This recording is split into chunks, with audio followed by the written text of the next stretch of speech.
రాష్ట్రంలో జూనియర్ కాలేజీల ఉనికి ప్రశ్నార్థకంగా మారింది. ఫైర్ ఓఎన్సీ నిబంధనల కారణంగా 1464కు పైగా జూనియర్ కాలేజీలు మూతపడే పరిస్థితి వచ్చింది. 6 మీటర్ల కంటే ఎక్కువ ఎత్తున్న కాలేజీలకు ఫైర్ ఎన్ఓసీ సర్టిఫికేట్ ఇవ్వలేమని అగ్నిమాపక సిబ్బంది తెలిపింది. దీంతో పాటు 6 మీటర్ల కంటే ఎక్కువ ఎత్తున్న కాలేజీలకు అఫిలియేషన్ ఇవ్వమని ఇంటర్ బోర్డు స్పష్టం చేసింది. బోర్డు నిర్ణయంపై ప్రైవేట్ జూనియర్ కాలేజీల మేనేజ్మెంట్ అసోసియేషన్ మండిపడుతోంది.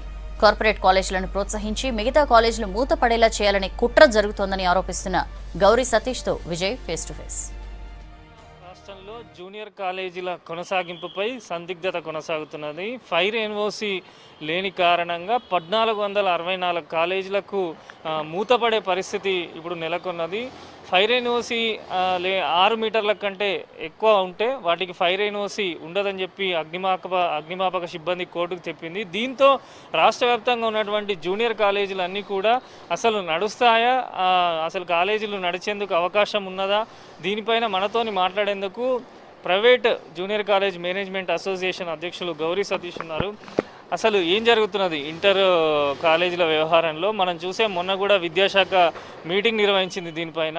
అయినప్పటికీ కూడా ఎటువంటి నిర్ణయం తీసుకోలేదు. 6 మీటర్ల కన్నా ఎక్కువ ఎత్తు ఉంటే వాటి కాలేజీలకు పర్మిషన్ ఇవ్వమని చెప్పి అగ్నిమాపక సిబ్బంది కోర్టుకు చెప్పడం జరిగింది. సో అన్ని బిల్డింగ్లు కూడా ఇప్పుడు 1464 కాలేజీలు కూడా 6 మీటర్ల కంటే ఎక్కువ ఎత్తులోనే ఉన్నాయి. వాటి పరిస్థితి ఏంది?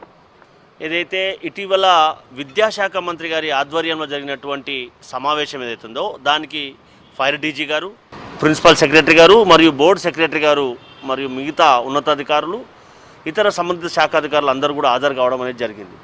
మేము గత 4 నెలల సంధి ఏదైతే ఫైర్ ఎన్ఓసి అనేది గతంలో 3/6/2017 సంవత్సరంలో బిలో 15 మీటర్స్ భవనాలకు, జూనియర్ కళాశాల నడుస్తున్నటువంటి భవనాలకు ఫైర్ ఎన్ఓసి అనేది అవసరం లేదని చెప్పి ప్రొసీడింగ్ ఏదైతే జారీ చేయడం అనేది జరిగిందో దానిని కొనసాగించాలని చెప్పి 4 నెలల నుంచి అటు ప్రభుత్వం చుట్టూ కానీ ఇటు ఉన్నతాధికారుల చుట్టూ మేము ప్రదక్షిణలు చేస్తూనే ఉన్నాం.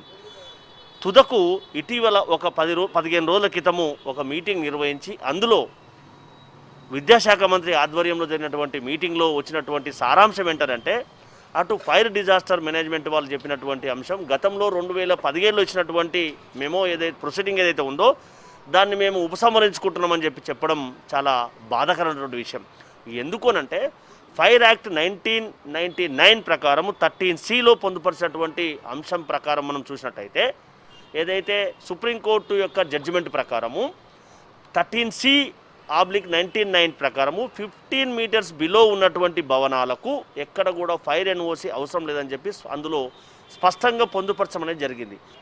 సో మేమేం చెప్తున్నామనంటే తెలంగాణ రాష్ట్రంలో ఉన్నటువంటి ఏ ప్రభుత్వ గుర్తింపు పొందినటువంటి జూనియర్ కళాశాలలకు అనుబంధ గుర్తింపుని ఇవ్వనప్పుడు ఇటీవల 10వ తరగతి పాస్ అయినటువంటి విద్యార్థులు ఎక్కడ జాయిన్ అవుతున్నారు, ఎక్కడ జాయిన్ అవుతారు, అదే రకంగా జూనియర్ కళాశాల పరిస్థితి ఏ విధంగా మారే అవకాశం ఉంది, దానిపైన ఆధారపడినటువంటి వారి యొక్క పరిస్థితి ఏంటనేది ఈ సందర్భంగా ఫైర్ డిజాస్టర్ మేనేజ్మెంట్ వాళ్ళని ప్రశ్నిస్తూ ఉన్నాం.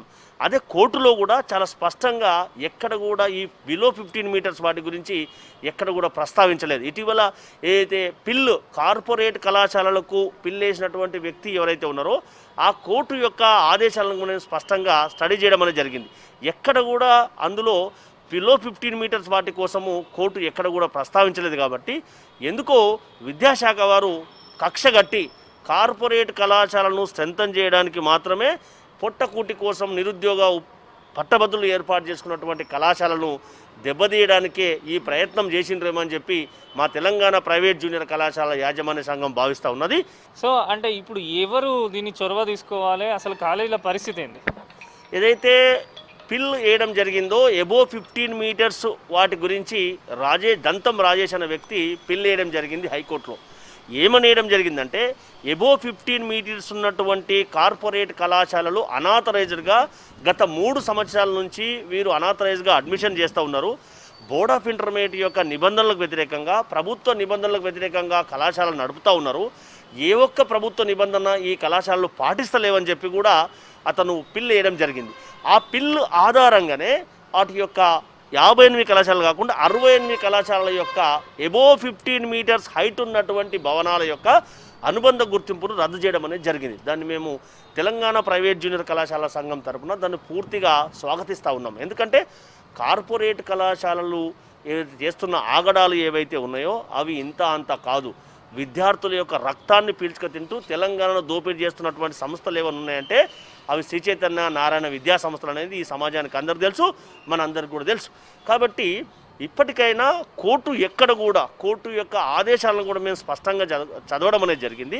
అక్కడ ఎక్కడ కూడా అందులో బిలో 15 మీటర్స్ వాటికి ఫైర్ ఎన్ఓసి కావాలి అనే నిబంధన ఎక్కడ కూడా అక్కడ కోర్టు ప్రస్తావించలేదు.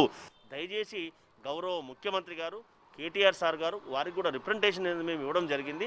కాబట్టి ఇప్పటికైనా ఈ విషయంలో కల్పించుకొని మమ్మల్ని కాపాడి ఎస్ఎస్సి పాస్ అయినటువంటి విద్యార్థుల యొక్క భవిష్యత్తు దృష్టిలో పెట్టుకొని దీనిపైన ఆధారపడ్డటువంటి విద్యా సంస్థల్ని కాపాడవలసినటువంటి బాధ్యత వారిపైన రిక్వెస్ట్ చేస్తూ మేము బతుకు తెరువు కోసం మా విద్యా సంస్థలను ఏర్పాటు చేసుకున్నాం. మరి మీతో పాటుగా మీకంటే ఎక్కువ మేము నాణ్యమైన విద్యను అందించడానికి ప్రయత్నం చేస్తూ ఉన్నాం.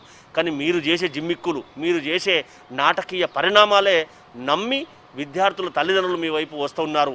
మీరు క్వాలిటీ అందిస్తే మీ దగ్గరికి వారే వస్తారు, మీరు గ్రామాలకు పోవాల్సినటువంటి అవసరం లేదు. కాబట్టి తస్మాత్ జాగ్రత్త, దయచేసి మమ్మల్ని తరిమి కొట్టేంత వరకు మాకు అవకాశం ఇవ్వద్దని చెప్పి నారాయణ శ్రీ చైతన్య విద్యా సంస్థలకు హెచ్చరిస్తూ ఉన్నాం. అదేవిధంగా కార్పొరేట్ కాలేజీల ఆగడాలు ఆపకపోతే మాత్రము Telangana private management junior college association ఊరుకోదని చెప్పి వారిపైన దాడులు చేయడానికి కూడా వెనకాడమని చెప్పి గౌరీ సతీష్ చెప్తున్నారు. కెమెరా పర్సన్ శ్రీనివాస్తో విజయ్, V6 న్యూస్, హైదరాబాద్.